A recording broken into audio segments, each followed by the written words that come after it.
Hello, everyone. I want to believe you can hear me. Hello, everyone. So the number of students in class is a bit low, so we're going to give 5 minutes grace. My name is Chiamaka Ezani, and I'm your moderator for today's class. So at exactly 5:05, we'll be commencing. So please go to your parties and ask your party members to join the chat. Thank you very much.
Hey, everyone. Thank you. Good evening.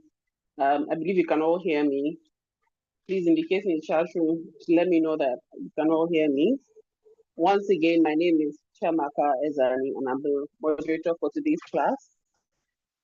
And today we're having a class on gender and governance.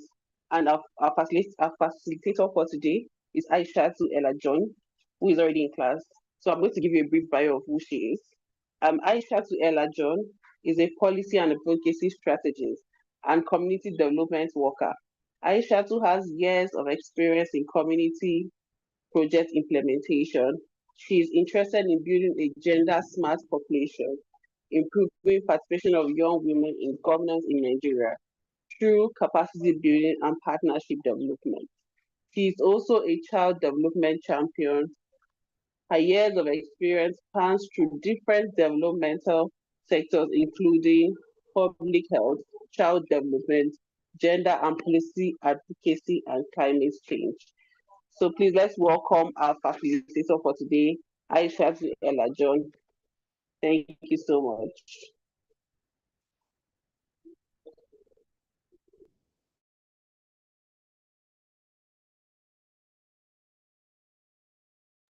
Hello, Ma. Hello. Yeah, sorry, my mic was off. So hi everyone. Let me briefly put on my Okay. camera so that when you see me somewhere, you're able to recognize me. But I'll switch it off so that my network won't be affected. Hi everyone. It's a pleasure to be here as usual. This is one of my favorite places. Um, it's a pleasure to be here. Thank you all for participating in the assignment because I knew that what happened with Senator Natasha will be a major issue in class, especially when you're talking about gender and governance and politics. So I wanted us to have that out of the way before we're able to treat other topics. So thank you very much for your participation. You've received the scores and the feedback. So maybe if we have time after class, we can talk a little bit on those. But for today, we are going to dive straight right into the class, gender and governance. I think this is the sixth cohort I'm taking. Yeah. So nice to meet you, everybody. I'm hoping that this will be a participatory class.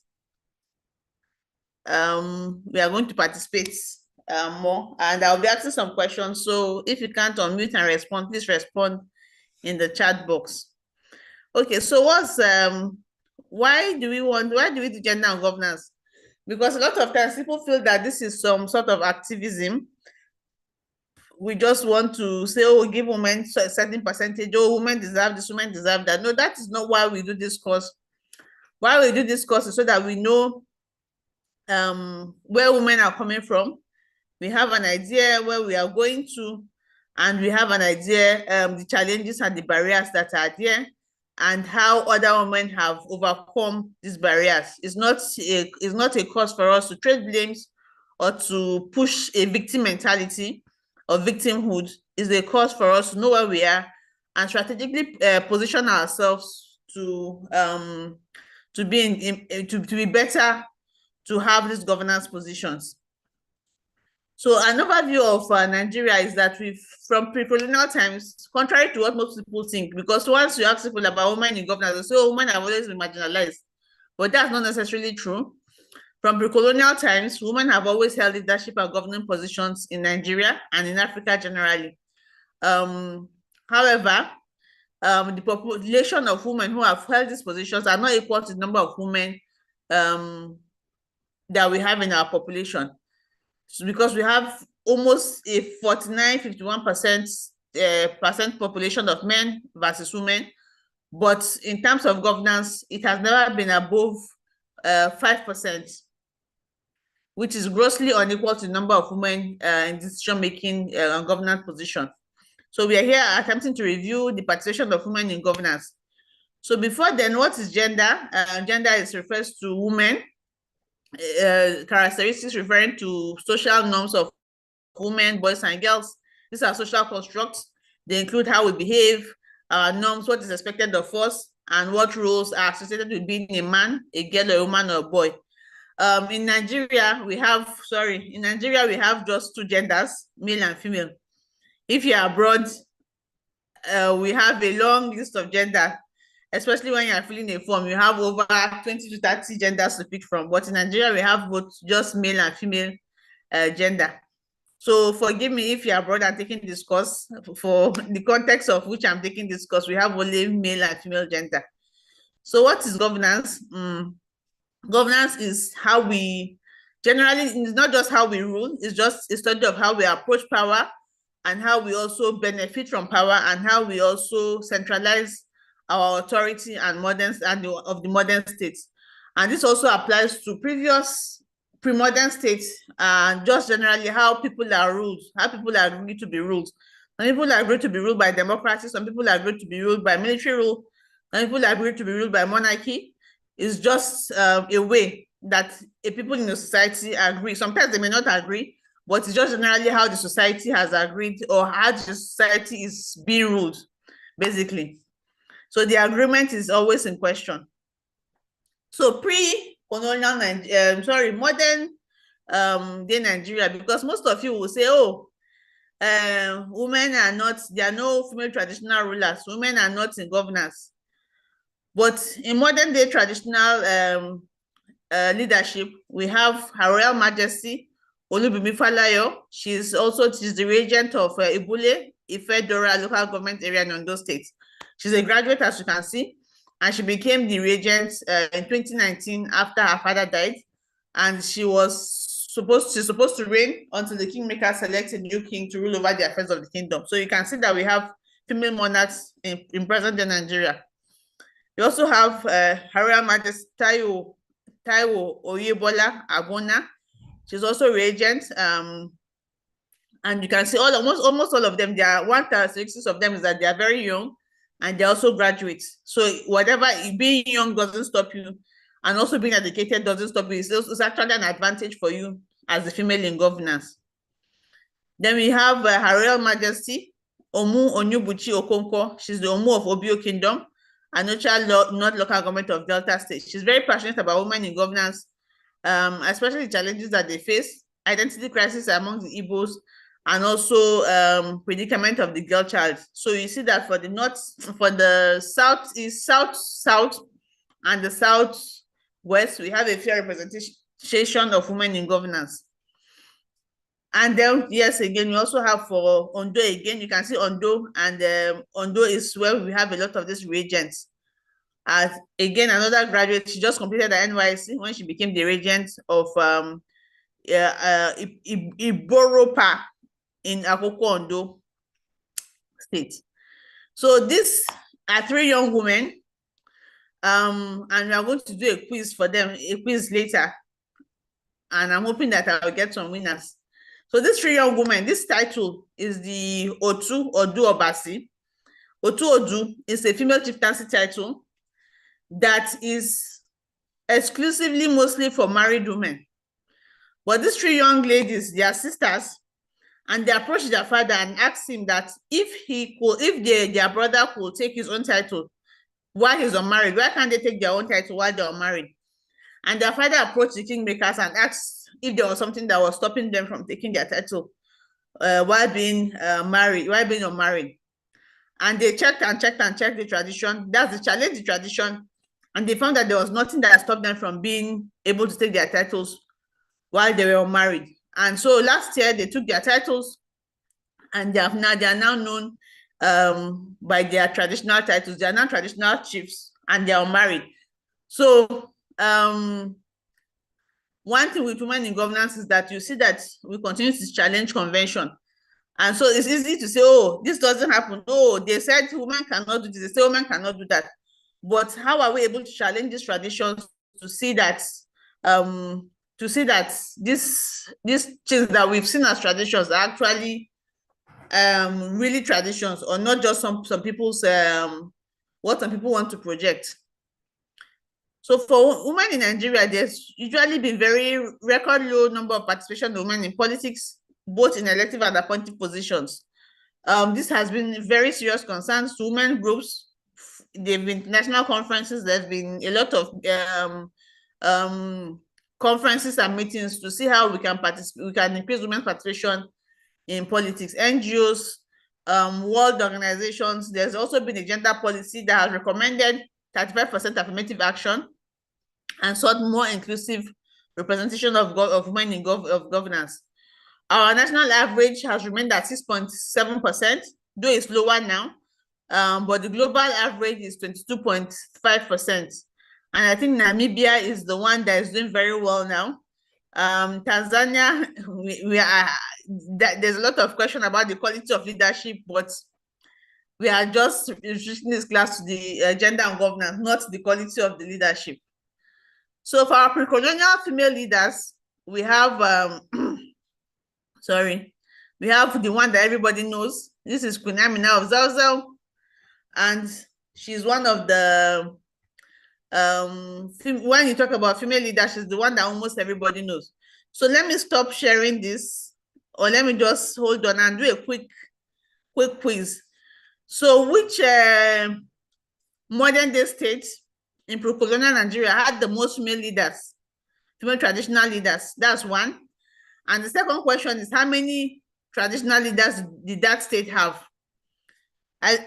Did you get my question? And I'm going to give 1 minute. In 1 minute, I'll close my quiz. Let me type it in the chat box so that everybody can get it. Fastest finger first.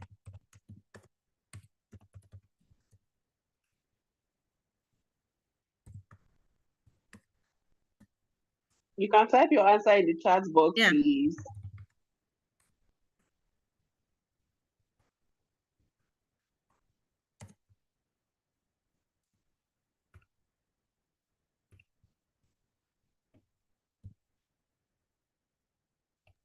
Okay, Ma, I don't know if you've seen, somebody has responded. Okay. Abubakar says pre-colonial we had 17, but Dara had 8. Somebody else, Yes. David said Kwara State. Okay, so I'm seeing Elvis the answers says now. Katsina. Yes, Okay, I'm seeing Katsina, Kwara. Yeah. So fastest finger first is almost over. 1 minute is almost over. Counting down.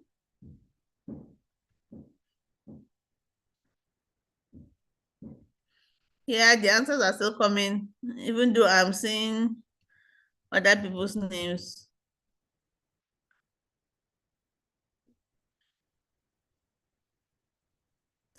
Okay. So this is getting mixed up in other people's names. So there was somebody that said Daura, then somebody said Castina. I don't know if I'm able to extract those. Time is up. Yeah, so I've seen the Castina. So the first person that responded said 17 and wrote Daura has 8. Unfortunately, you're right, but Daura is not a state. And I said modern day state. So the person that has Castina is Novus Elvis. And that was the correct answer. So Novus Elvis, you are, I owe you a gift. Yes.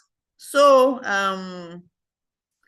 some of the female colonial monarchs that we had, prominent colonial monarchs that we had, pre-colonial female monarchs, we had Lau Badia. She was the Oni of Ife, and you know how powerful the Oni of Ife is. So she was the Oni of Ife during pre-colonial days. Then we also have Daura has Katsina State now, but Daura in those days had most female monarchs. They had about 8 female monarchs that were tracked by history. There are some that may not have been tracked, but these are the ones that we know of. So this is Daura. She was the queen of pre-colonial Katsina Emirate. Then we have Queen Ahegbi Ugbe. She was the warrant chief of Enugu. That was in the southeast. And she was the only female king in the colony. So these are some of the pictures that we can get from them. She was a slave married to a deity, blah, blah, blah. But long and short is that she was a female king. And this was during pre-colonial times. Okay.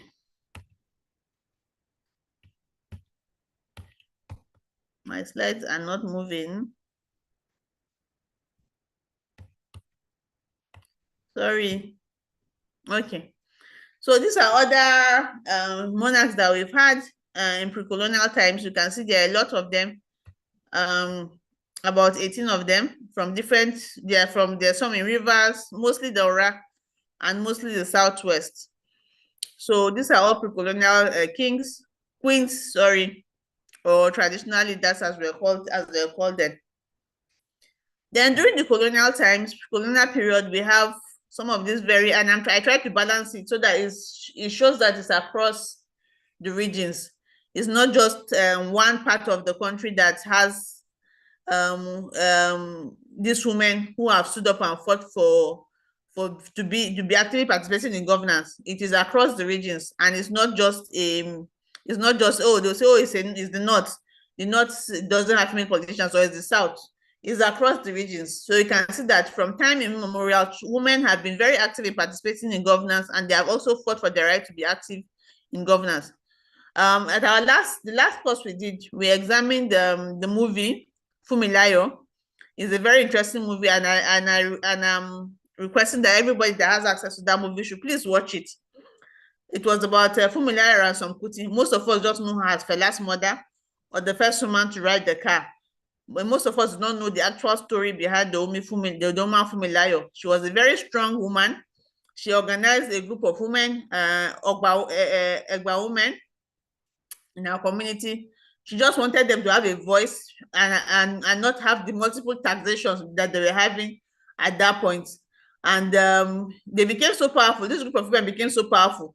When she went at first to meet the colonial leader to consider reducing their tax or revoking the tax, they laughed at her. The traditional leader, the Alake, also just looked at her and made one kind of funny statement. But they realized the power that they had as a group of collective women. And they stood against the Alake. They arrested them, they beat them, they rioted for this. And they were the first group of women to actually get a traditional ruler to abandon his stool, and they sacked him, and they were able to gain their independence from multiple taxation. So she's not just Fela's mother, but she's actually a woman who has organized her community, and they have protests. So when young people now say, oh, we are not our parents, we can protest, you don't understand that there are people that have protested and have won at least some leverage from protests even before we were born, or before we even knew some of these things that we have with governance. So Fumilayo Ransom Kuti was one of them. Then we have Madam Neneti Okori-Egbe. She was one of the leaders of the Aba Women's Riots, protesting the unfair taxation of women. And we know how bloody the Aba Women's Riot turned. A lot of women were killed. They were gunned down shamelessly by the colonial leaders then. But it was in 1989, it is one of the greatest uprisings of our history. Then we have Hajiya Gambo Sawaba in the north. Even though her own protests spanned over post-colonial period, she's one of the most jailed politicians, not only the female politician in Nigeria. She was jailed over 16 times. Why? While the south of Nigeria voted for women to be able to vote and be voted for, the northern part of Nigeria did not allow that till about 1957 or 19. I'll confirm the date. So she kept protesting and kept insisting that women in the north should be allowed to vote and be voted for. And because of her activism, she was jailed over 16 times. So post-colonial period, democracy, we've had and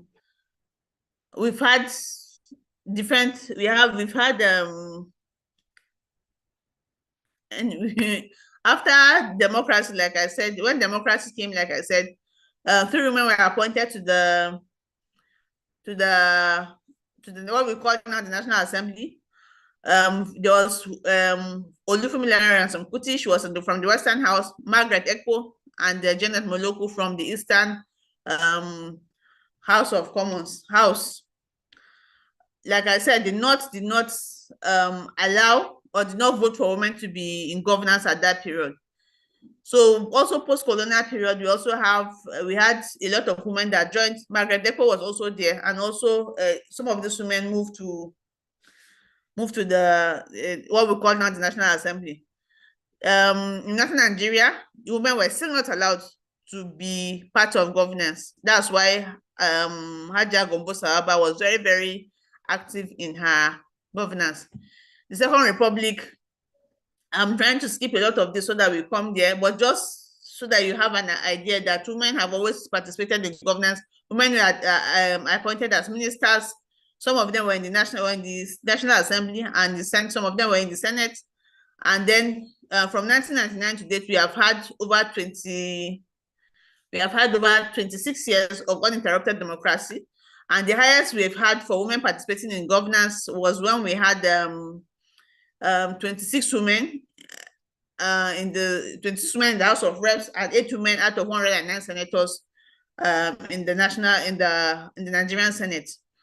Then all the presidents and vice presidents that we've had have all been men. We've had one female speaker who was impeached. So I want another fastest finger first. So I want somebody to identify the woman on the left and the woman on the right. Comment section, 1 minute to identify the woman on the right and the woman on the left.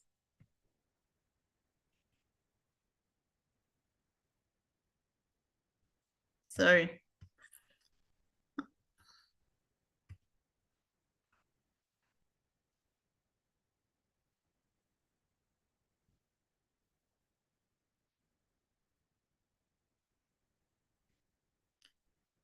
I'm trying to find the chat box. So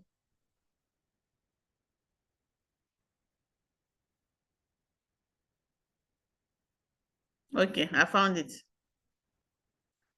So who are the women on the right? The 3 ladies that we spoke about. No, they have names.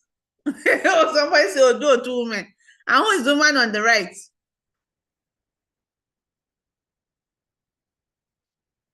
So as I identify the woman on the left, you identify the woman on the right. Yes, people are, you identify the woman on the right. I know you know her name, but the woman on the right, on the left, you have to share. I know there are 2 Odu princesses, but what are their names?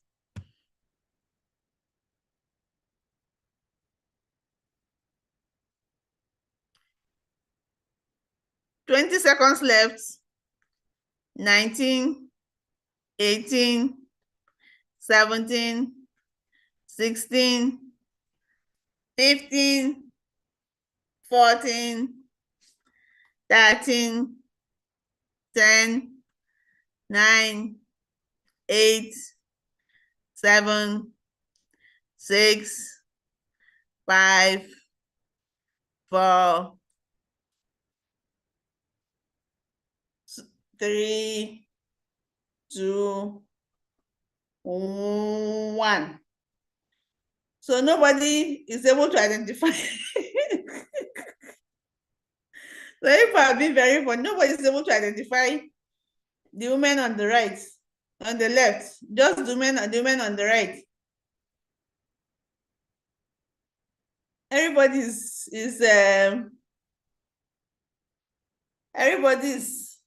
just calling them. So time is up. Yeah. So who is missing? Because everybody seems to know that one. Who is she?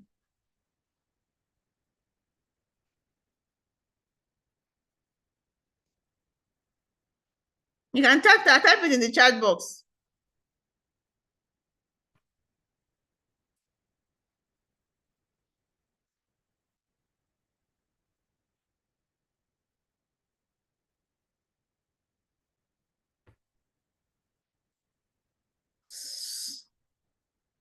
Nobody's okay. She's the winner of the recently concluded Big Brother Nigeria. Yeah.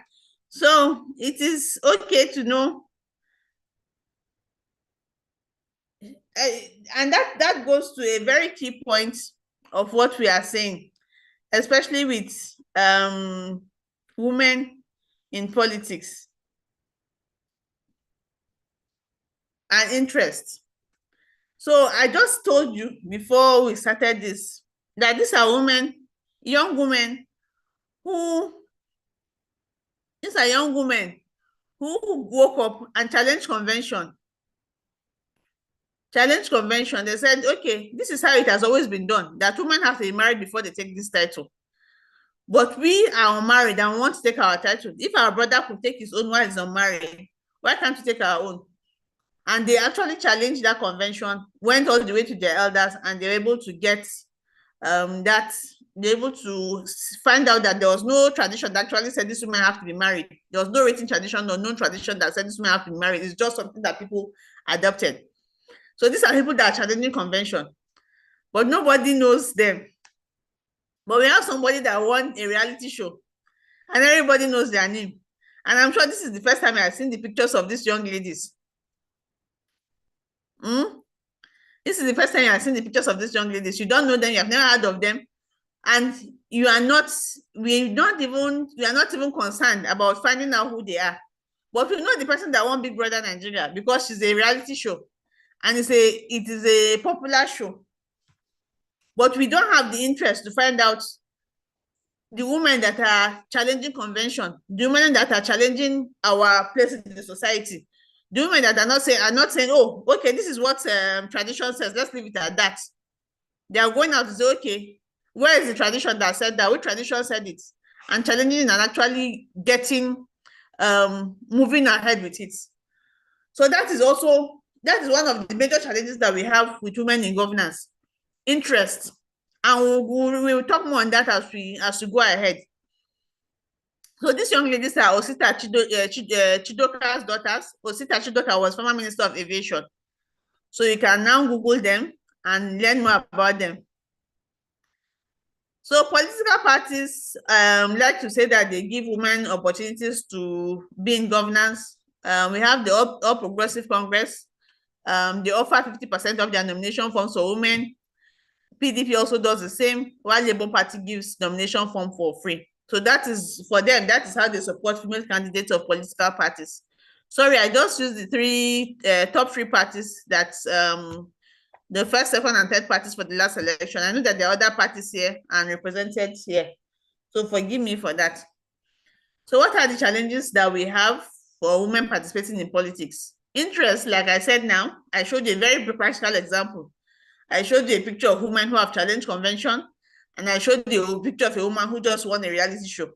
But we all knew the woman who won the reality show, but we did not know the name of the woman. We did not even know about the woman who challenged convention and actually won by challenging convention. But when I opened the chat box now, when we open for comment and feedback, everybody says, oh, women are not giving opportunities. Women are not this, women are not that. But even when the opportunities come and women do these things, we don't take and we're not even interested in knowing and learning these things. When you put a post about politics or governance, you have hardly 3 comments. Sorry, excuse me, let me get a sip of water. When is a post about governance or important things, or even when this man posted about his daughters, you had very few people commenting. The few people that were commenting were mostly men, arguing about why these girls should be allowed to take the title and what happens if they get married. What would the husbands now call them?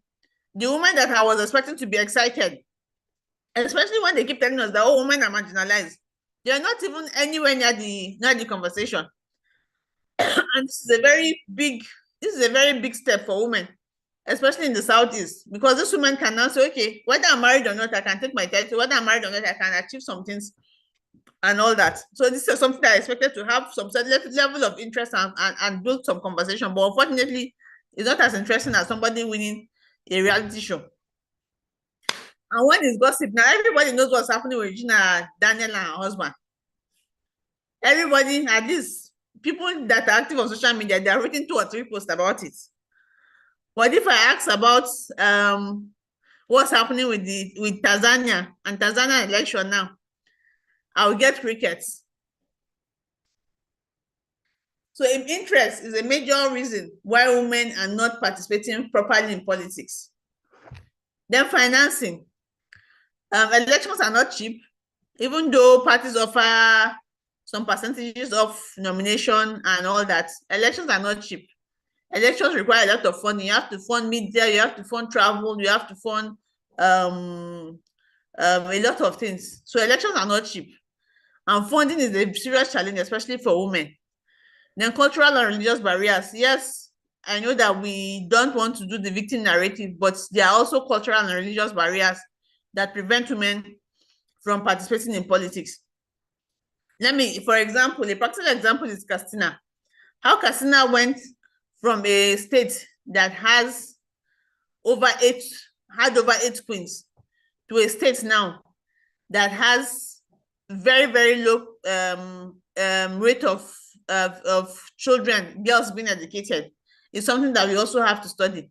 Was it cultural? Of course, I don't think it was cultural, because before religion came, these people were also, they had their culture, and the culture promoted women to be in governance. Maybe it could be religious influences. That is left to be said. There's also religious influences from both religions, from all religions that we practice. There are some religions that say, oh, women cannot be head, or women cannot be leading when men are there. But thankfully, with awareness and education, some of those things are being eroded. And we see that in many states, women are now coming out to aspire for higher positions and actually winning in some of these positions. Patriarchy is another reason. Like I said, there are places that will say, why will a woman aspire when a man is there? And one thing I liked about the last election, even though I didn't like the candidate, was a particular candidate in, I think, Adamawa State. When she came and was campaigning, men will come out, they'll dress in hijabs, dress in high heels to say, oh, she's a woman, but we can also relate with her. She's our leader. If you say we are all women, we don't mind. And that was something that was actually good to see. And that was also dismantling a lot of patriarchal practices. Meeting schedules. I'm a married woman. You want to invite me for a meeting and you say the meeting is by 1 a.m. How do I leave if I have younger children, how do I leave my younger children at 1 a.m. to go and be attending a meeting? And most meetings go, even their convention, it goes through the night till the next day. So some of these things are challenges for women in politics. So what are some of the opportunities? Increased funding. We have the Nigerian Women Trust Fund. It exists for women who have won the nomination of their parties. The Nigerian Women Trust Fund is there. They support with some of the funding that have to do with election costs. Then improving interest. This one is always something that we struggle with, and it's always something that we keep struggling with. Because even in this class, that is gender and governance, we have people that do not know about the women that have fought for some of the governance that we want to enjoy, that we enjoy now, and some of the governance and these policies in future that we are going to enjoy. So some of the ways that we can improve interest is like peer pressure method. When it's school for you, or when it's school for your peers, when as a group of women, you are sitting down and almost everybody in your group knows about politics and what is happening in governance, you will feel motivated, or you feel interested in learning about governance than when other people are just talking about it. So when you go and you are talking, and 8 out of your 10 friends are talking about elections and governance, you'll be more interested in it than when it's just me, an elderly or a class teacher talking about it. Advocacy and continuous engagement. We can do all the interests, but if we have cultural and religious barriers that still do not allow women in some communities to participate in governance, we'll still have that challenges. Then another opportunity is the engagement of influencers, and just like I said, peer pressure influence in politics, so that young people especially, can know that there's more to life than just Big Brother gist, Regina and Ned gist. Excuse me. And participate more in political conversations. So thank you. I am open for questions and comments. I hope they will allow you unmute and ask your questions.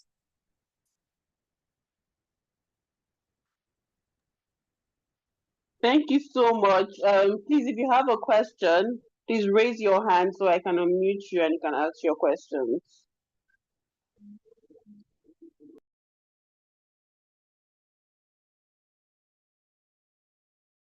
Okay, we have robots. Robert, sorry. Please unmute.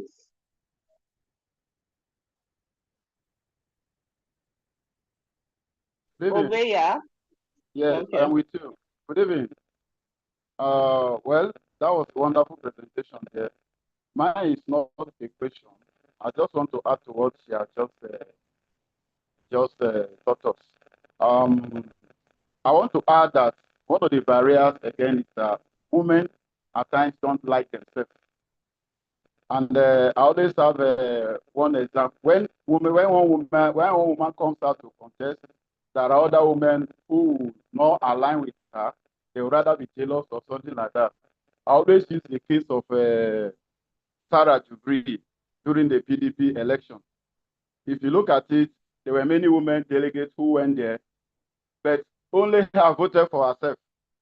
So what do we say about that? If you look at it, it's got that most of the women who went there never even liked her too. So that is just what I want to add to the barriers. Women also hate themselves.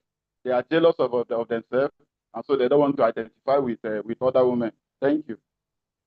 Okay, so Robert, before anybody starts an argument, I want to correct that misconception.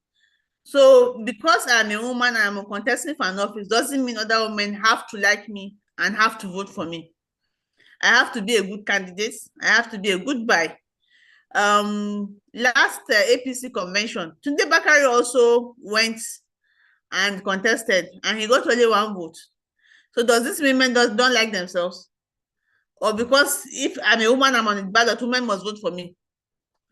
And there are a lot of times, there are a lot of people here that have different political interests. There are some people that will never ever want to vote for Peter Obi.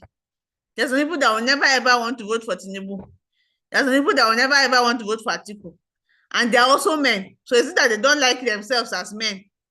Or they have other reasons? Of course, people can have other reasons not to want to vote for a woman, even though she's the same gender as her. You understand? There are people have different reasons for voting a candidate. So just because she's a woman doesn't mean because I'm a woman, I have to support her as a woman. I have to be convinced that she has policies that I like. I have to be convinced that she's a person of integrity. And I have to also be convinced of what she wants. Sarah Jibril shows up on an election day. There's no campaign, there's no lobbying, because election is a lot of lobbying. It's not lobbying. And oh, because she's there, all the women that have had people campaign to them have had been convinced of what they want should now just switch over and say, oh, because a woman is there, I must vote for her. What of all the men that don't vote for each other? So I hope that this doesn't go, this back and forth doesn't, I hope I've responded to that. This back and forth doesn't derail us. So Ibrahim Umar, I think, is next. Please go ahead.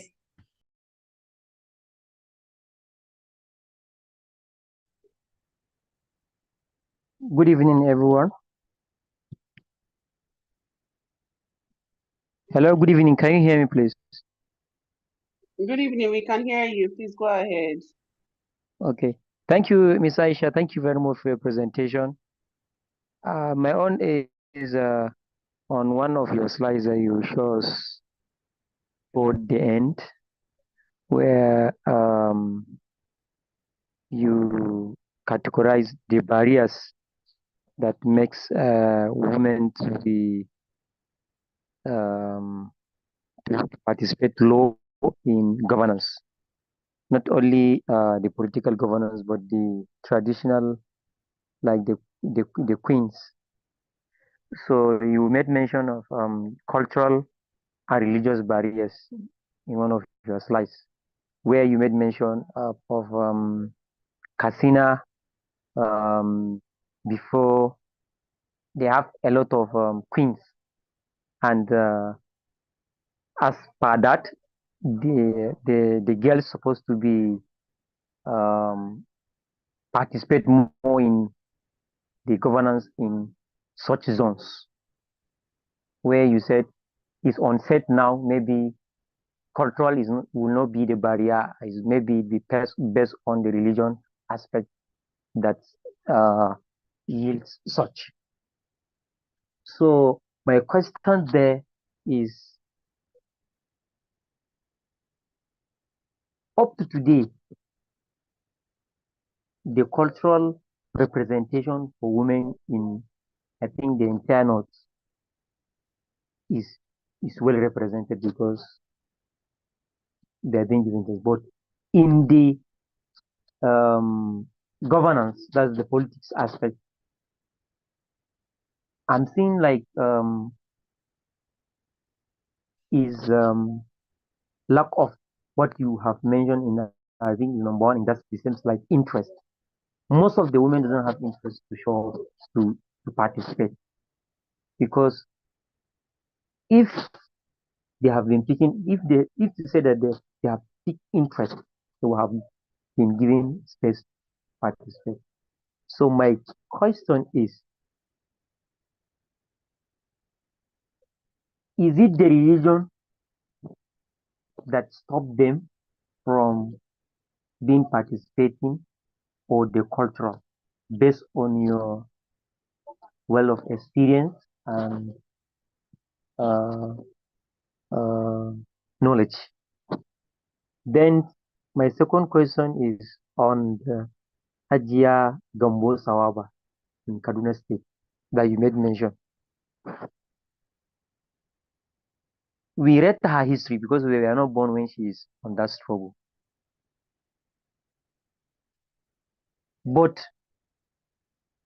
what I want to say on that is there is no any woman that continues that movement that Hajia was Sawaba started. Like Mama Taraba now. If you go to Taraba, there's no any woman that takes that movement as a continuity project. So what is your advice to women in terms of adopting and continue trying to do continuity movement of advocating for women to get space?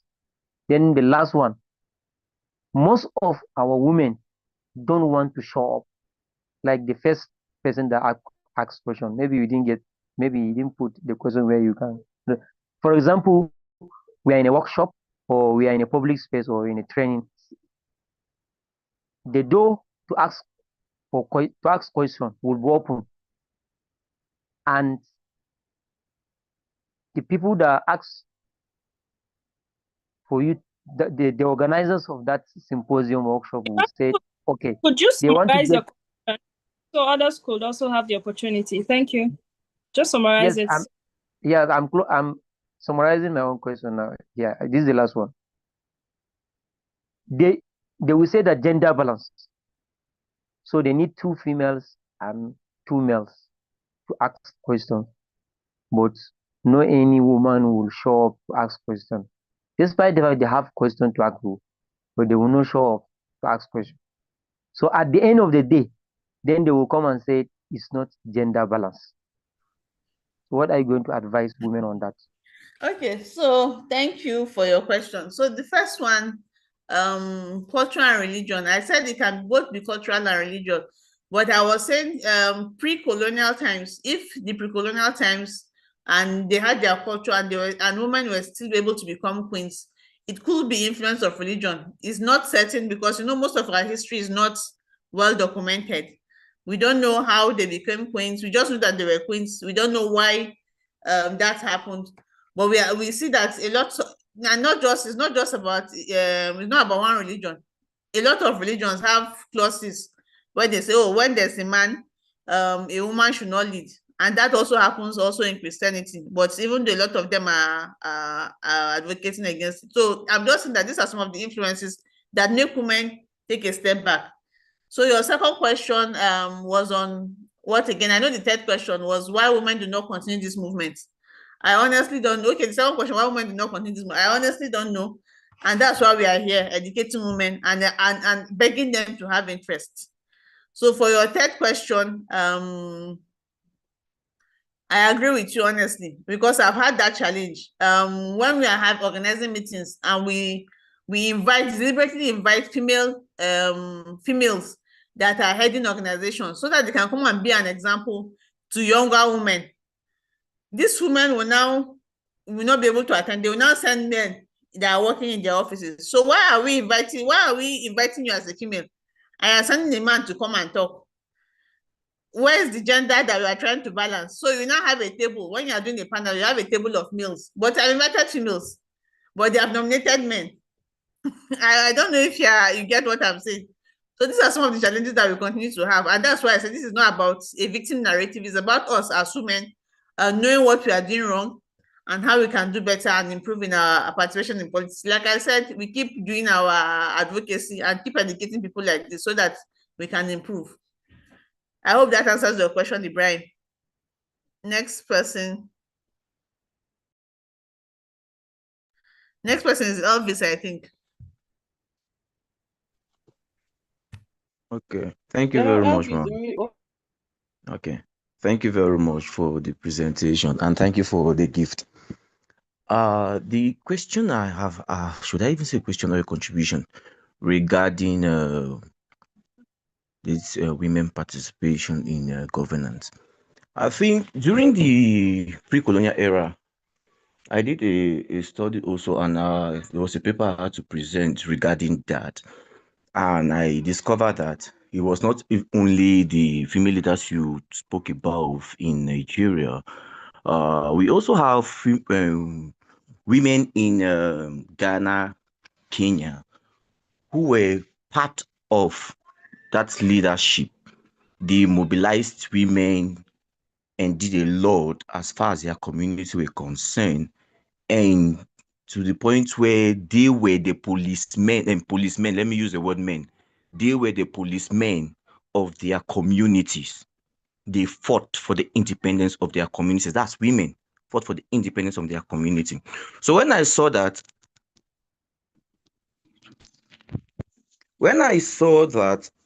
I was like, okay, then why then don't we have women now in power?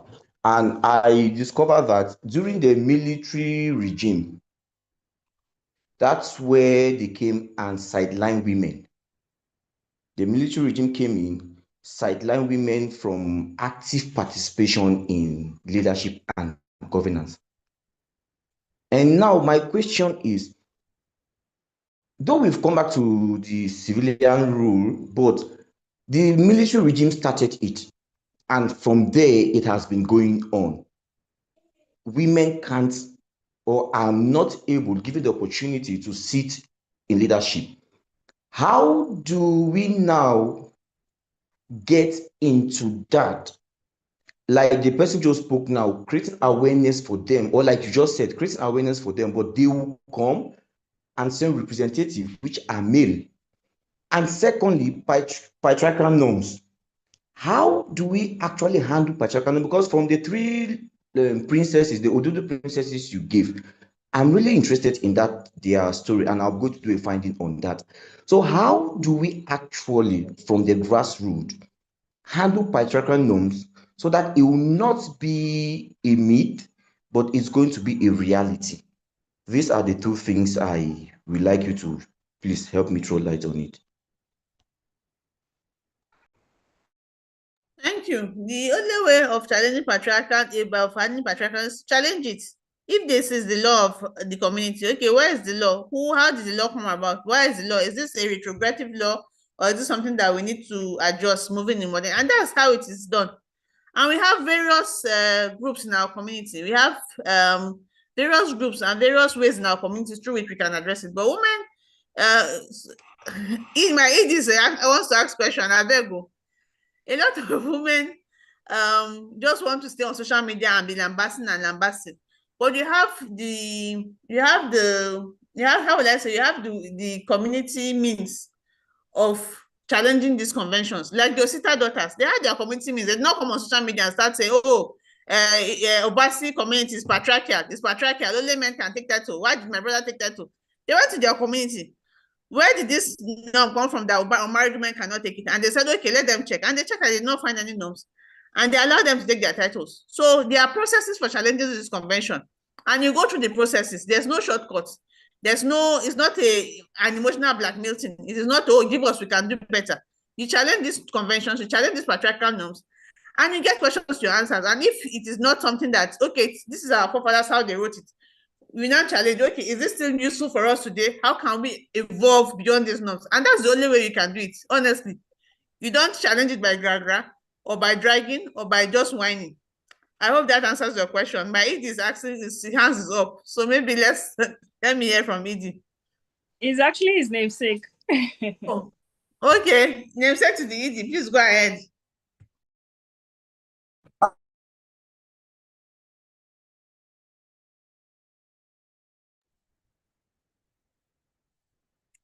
All right, thank you so much, Ma, and thank you, moderator, and good evening, everybody on the call.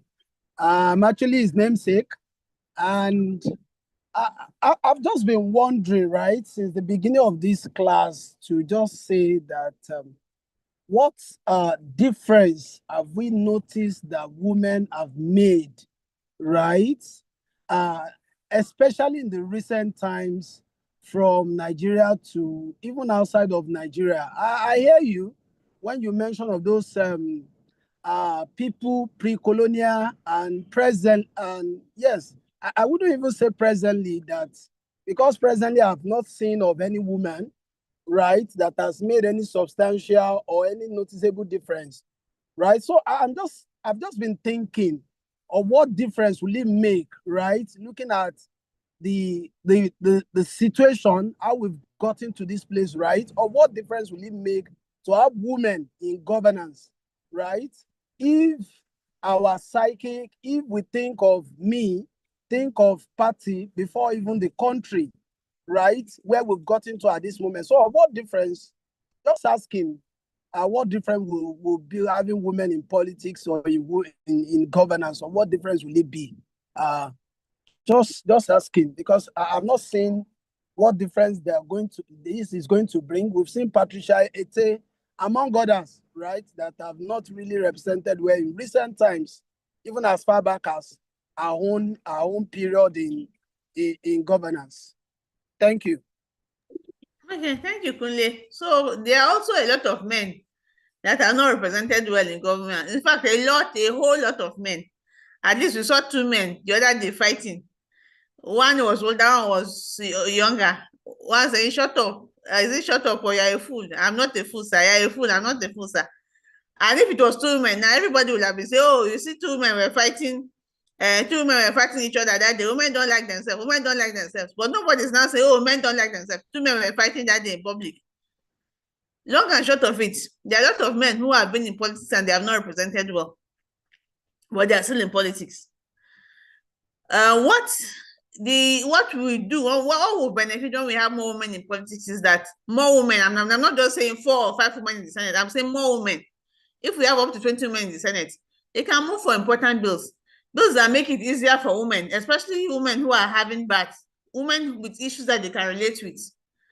They can have better policies for women, maternity policies, educational policies, just generally better policies for women. Once you have a group of people, of course, they will be moved to represent their own interests, especially when they have the numbers. But there will also be people that will also be selfish. And even if they are in a group, they will not represent their group well, or they will not represent their interests well. But it doesn't stop men who have not represented other men. What have men benefited from the men that are in politics? What have men benefited from Wiki? What have men benefited from, who would I say again? Basically nothing, but they are still in politics, they are still taking positions, and they are still making laws and their opinions. In fact, the other general whose house was this thing was demolished, was it not a man? And was it not wicked that demolished it for him without court order? So if we want to go into the gender thing, we can say, okay, men are also being mean to other men. But the long and short of it is that if I'm in a group and I have another set of women in the same group, and we also say, okay, we want to take on this issue. For example, I don't know how many women here on this group know that as the woman that you are, if you marry a foreigner, he cannot become a citizen because you married him. But a man can marry a foreigner and the foreigner can become a citizen because she married a man. And those things are enshrined in our constitution. So if a group of us are able to come up and say, oh, we have government positions and we're able to make push for constitutional amendment to adjust this thing, that is a plus for our group. And that helps us because we are almost 50% of the population. So we should be able to have some kind of say. Whether we do it well or we don't do it well is a different issue. The same way the men have not done it perfectly well.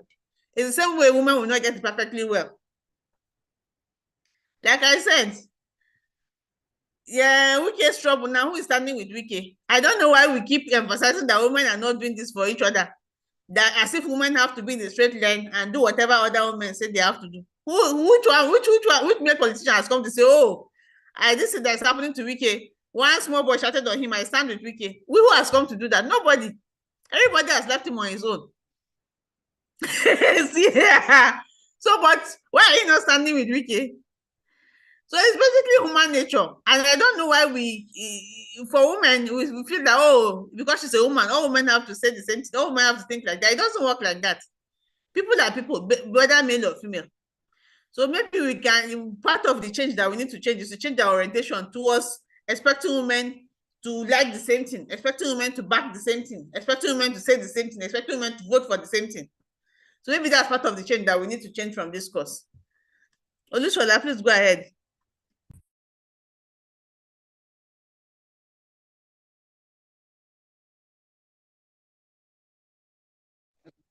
Good evening, ma. Thank you very much for the lecture. Fortunately for me, I serve on 2 boards and my both bosses are women. The problem generally is that sometimes when we have women, I agree with what you said, and I don't believe that we've not had women who have done well. Former president of Liberia, Saleh Johnson, did well. And we've had women who have done well. Even pre-colonial history tells us that we've had women who have done well. But like someone said, one of the issues why women are not doing pretty well is that when men, I'm not saying myself, when men give them this opportunity, they don't utilize, as at now, they don't utilize it well. An example is Tanzania. Now, my own take is, if we look at Fumla Ramson-Kuti and our likes, there were things they were doing properly that gave prominence to women. And we had more of them at that period. Perhaps our women now are not tapping from that wealth of experience and knowledge to use in this contemporary time. Probably if they can reorganize and use some of those experiences and knowledge, we'll have more women participate more. I understand the fact that men also have issues, but if you compare that, because women don't do well, we should not give them more power. It is because that when they have this little opportunity, we believe that they should do well. And like someone said, women are often more emotional when they hold these positions. If they can try, somebody will tell me, if I give you an opportunity and you don't do well, you are shutting the door on those coming after you. And that is just it. If the women who are given the opportunity, yes, I've seen women who do well. And like I'm an advocate for more women in politics or in any facet of life, let them lead. You wouldn't know. In fact, I've seen women doing more better than men. But the truth is, when they give them this opportunity, most often times, Olushola, sorry, can you make your question brief, please, so that people can get time, please? Thank you. Okay, so I think I've gotten his question. My question is more. Yeah. My question is more like a contribution, not a question. Yes, I've gotten it. But then yeah. I'll bring out your question. My question is, why is it that when women attain this leadership position, sometimes they tend to undermine the men under them? Why? I work with 2 right now, and that's what I'm trying to correct, even though they're understanding. But then over time, why is it like that? They get to this position where men have supported them, and then they want to, like, you can't trample upon me, I'm a woman. Is it because I'm a woman? Why is it like that? Okay, thank you. I understand your question. Thank you. Thank you very much. So, like I said, human nature is human nature. You have men who have also gotten to the position, and men, nobody does it more than men. A man will support a man, use his money, fund his election, buy this thing for him. We have men, a godfatherism. Somebody will use his money, pay for another person to do election. The person now gets to the position. The one is before he gets to the position, he's very, very subservient, very, very calm. But immediately he gets to that position, he starts fighting with his godfather. Let me even go to River State. I don't know why I like using River State. Let's start from Odili. Odili, who was the person that succeeded Odili? Amechi now succeeded Odili, and Odili wasn't his godfather. But we now have Wike and what's his name? Fubara. And we know the very famous fight. So Fubara was removed for how many months? So is it not the same issue of getting and want to trample on each other? So it's not a gender thing, it's a human nature thing. People are inherently selfish, and some people can be selfish. So when you are working with people, understand their core values before you decide that, oh, okay, not that this person is pretending to be loyal. Let me send him into this position, or let me support her into this position. And they get there and they betray you. So as you're speaking of Tanzania, also think about Namibia. Namibia has a female president, a female vice president, and also the speaker is also female. And they also have a 44% gender of women holding that of positions. And that's what I said, that when women come together and they are more, they're able to support policies that promote the interest of other women. We have for Namibia now, they've settled they've cut down on government expenses a lot, and they've settled a lot of their foreign debts. Namibia is almost debt-free as they are now. And they've pushed for Child Care Protection Act. They've pushed for a lot of pro-women policies, and also a lot of policies that protect the whole generation, not just women. So this is, if you want to give a bad example, there are also very good examples that you can give. And that doesn't also, it's not also just about women. If we are talking about good male leaders, there are good men leaders. We are not saying that because women should be leaders because they are better. We are saying women should be leaders also because they have the population, and they also have to be able to push their own policies and push their own things to support. Not that all the women that will go there will be good. Some will be very bad. The same way that all the men that go to leadership are not also good. Some are very bad. But that's why we have the power to vote people out that we don't want and vote the ones that are better. But that should not just be based on the fact that, oh, because she's a woman, I will not support her. If she's a woman, does she have the character that I need? Does she have the values that I align with? If it's a man, does she have the values that I align with? If I have a man and a woman, and I weigh both their values and their character together, I'll choose who to support, not just because of their gender. But what we are saying is that just because the person is a woman, it should not be the sole reason to disqualify her.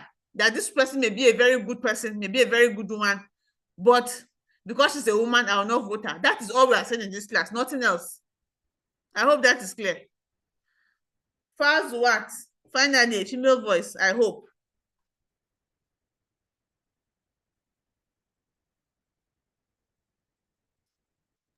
Please unmute. Naziru. Oh, can you hear me? Good evening, man. Good evening, everyone. Thank you for the wonderful class. So, please, can you hear me? Yes, I can hear you. Go ahead. Yeah. Yes. I just wanted to make a comment. I really love this class because I'll use myself as an example. When I was in uni, I contested for the president of my department. And one of the first challenge I faced was just the fact that, okay, I was a female. But what even surprised me at most was, okay, my department is female dominated. You would think, okay, we'll do women supporting women, blah, blah, blah. But at the end of the day, it was still the fellow women that were saying, you as a woman, why would you come out and say you're contesting when a man is there? So I feel even amongst us, we have that prejudice against ourselves. It's not even only coming from the men. Sometimes it's we the women that lead with their gender, that, hey, you're a woman, there are gender roles that you're supposed to play. You're not supposed to come in out to participate in politics. And also I feel we too as women, we should open our minds to it and be accepting. Thank you. Thank you for that. Yeah, so sorry about your experience. But again, I think it's entitlement as women for us to just believe that just because we are women, other women will end up and support us. In a situation like that, you work as hard as any other person, any other male that is contesting. You explain to them why they need to support you, not just because of your gender, but because of the policies and whatever it is that they are offering. And I don't think women should be averse to doing the hard work and just be waiting to be given these positions. We should be ready to do the hard work and push. Senator Natasha, speak of her as much as you want. She's doing the hard work. She's working for her constituents. When they tried to impeach her, and it would have been easy, it would have been a walk over to impeach her if she was just there because she's a female, or they just gave her the position. The person that gave her can just as well take it away from her. But no, she fought. And she's doing well representing her constituents. Her constituents came out and showed up for her. And that's one thing that we should be very, very very, very particular about as women. You're in a position, you do your work, you face your work, and you do the hard work. Even hard work harder than other people have to work in some cases. Before our election, the governor went and dug he broke the road. I don't know if you understand the level of, they broke the road to our community so that INEC officials could not go and they would not be voting there. That is how hard she had to work. And it's not just because she's a woman, because he does that to almost everybody that is an opponent of his. But she succumbed, she overcame all that. And I'm not saying this in support of her or of whatever happened. I'm just saying that this is the hard work that you have to be ready to do. But most times we expect that, oh, because we are women, we should get automatic support. Because we're women, it should be easier for us. Because we're women, the barrier should be no. You work hard and you keep working hard to keep those things and to keep doing those things so that people have a reason to support you beyond your gender. Thank you. Okay, thank you so much, facilitator today. If there's any, is there an announcement from the college for us, please? Sorry, Chairman, Okay, I don't forget. Sorry, I will here. be for the winners of the essay. I'll be in touch with Lisa to see her because it was just one prize, but now I have about 5 winners. I'll see how to disburse that. Then there are also 2 other people that I really like their essay, but they went above the word count. If not because of the word count, they would have won. So those ones I promised them airtime. Then the person that won the quiz for Castina, I also promised him airtime. So maybe you chat with Lisa and I'm able to get details and disburse the gifts. Thank you. Thank you so much, our facilitator. We appreciate for this timely conversation. You personally sat me down and asked very hard questions that I think we all as Nigerians have to think about, especially in the face of this campaign for the special reserve seats for women going on for the National Assembly in Nigeria right now. So thank you so much for this section. We appreciate. So I want to unmute everybody so you can tell our facilitator thank you, and that's the end of our class for today. Thank you, everyone.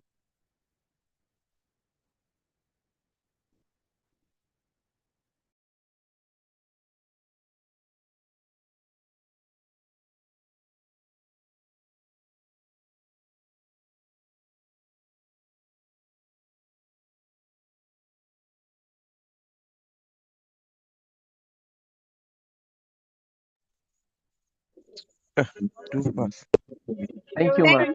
Thank you, ma'am. Thank you very much, ma'am. Thanks, class. Thank you very much, ma'am. You did well, ma'am. Thank you. Thank you, everybody. Thank you. Thank you.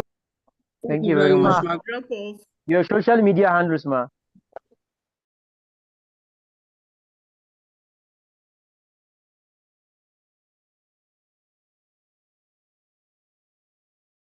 Okay, I think they were asking for your social media Yes. handles. So I'll share my LinkedIn and my Twitter, even though I'm not very active on Twitter, but LinkedIn is more effective. So I'll share my LinkedIn with Lisa. All right, thank you, ma. Thank you. Okay. All right, Take everyone. care.